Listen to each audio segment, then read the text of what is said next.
Maayong adlaw mga biyaheros. Karong adlaw is atong bisitahon ang gitawag nila diri sa Negros Oriental na mini Bohol.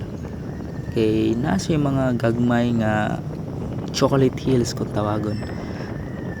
Ang gitawag din nila siya na Hinakpan Hills diri sa Yolngan City, Negros Oriental. Papunta tayo dito is medyo mahirap ang daan, angaton. So advice ko sa mga beginners, sa mga primero pa lang mo ato diri na hinahinay tayo and doble ingat tayo paangat kaya masyado stiff ang daan. Sa ingat-ingat din, dala rin ng pag-iingat. So makikita nyo dito na medyo tahimik na ang panahon, tahimik na ang mga palibot since bukid na to siya, paangat na to siya. Galing tayong Gihulngan City, mga around 10 to 15 kilometers siguro paangat. Puro na siya paangat. So doble ingat na rin. Okay. So dito is papasok na tayo ng Hinakpan Hills, Barangay Hinakpan. So nakita may mga locals din dito. Pero madalang na ang mga motor na pumapasok dito since sitio na siya. Pero kung dire-diretso na rin siya, ang labas pa rin niya is daan going to Isabela, Binalbagan, Negros Occidental. So makikita nyo dito sa mga gilid natin, merong mga kita na natin mga burol na parang chocolate hills. Sa gilid natin, magkaliwat kanan, medyo tahimik ng lugar dito, presko ng hangin, malamig, sobrang lamig dito, maganda. So makita natin ang daan is okay na. Meron din may mga daan dito na putol-putol.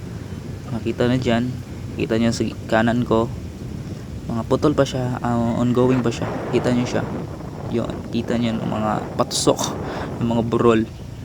So ito yun, mayroon ng mga maliliit na daan, pero okay na, nakadaan na rin ng mga maliliit na mga scooter, kaya na.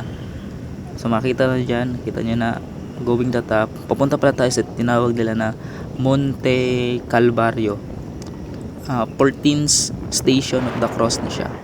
Then ang pinakataas is ang 14th station, may malaki. So dito sa kaliwa natin, diyan natin pwede i-park yung motor natin. And then meron siyang log-in, makita siya with Calvario. So dito is hike lang tayo siguro, walking tayo siguro around 5 minutes. Kita natin dyan sa gilid-gilid merong mga cross, station of the cross na siya. So makita natin ang view. Yung view na yan is going to Isabela, Binalbagan na siya na view. Then makita natin dito is yung mga burol, ang majestic view kung tawagin nila. Dun sa unahan yun ang Negros, ang Yolngan City and sea. Then kita rin natin dito sa part nito ang Canlaon. Kita nyo yan, Mount Canlaon. So maganda ang view, presko ang hangin, maganda, tahimik, mas mawala talaga ang stress mo. So ngayon is pauwi na tayo, medyo umaraw na. So tara, pauwi na tayo. Sa pagpauwi natin is same pa rin yung dadaanan natin, pero meron na siyang angat konti lang galing dito, tapos going down puro na siya pababa na siya. Kita nyo, pababa na siya. So doble ingat na rin, sobrang tarik ng pagbaba dito. Ganda na ng view kasi lumabas na si Haring Araw. Makikita natin kung gaano kaganda, gaano kapresko ang hangin dito. Dito tirik ang araw dito, pero hindi mo ma-feel yung kainit ng araw. Pag tingin mo dito is sobrang ganda, sobra, mawala talaga yung stress mo. Kita nyo dyan. So yan, dito lang tayo.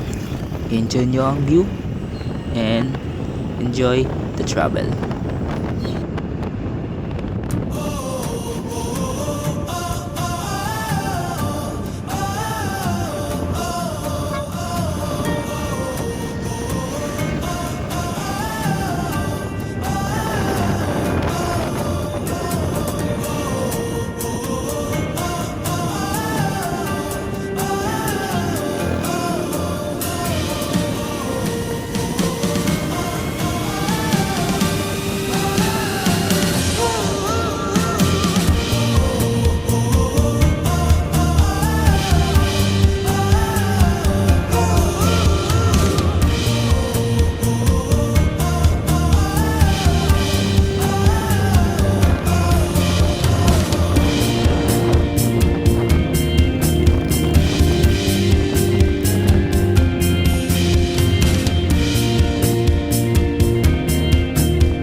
Okay, nag-stop over pala tayo dito para makita natin ang ganda ng Gihulngan City.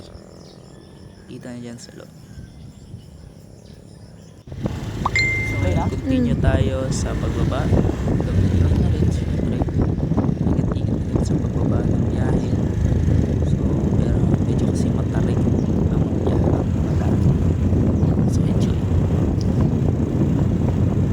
So, dito na nagtatapos ang kong video. Salamat sa pagsubaybay. Abang-abang lang tayo sa mga susunod natin na travel dito sa Negros Oriental. Thank you guys and God bless.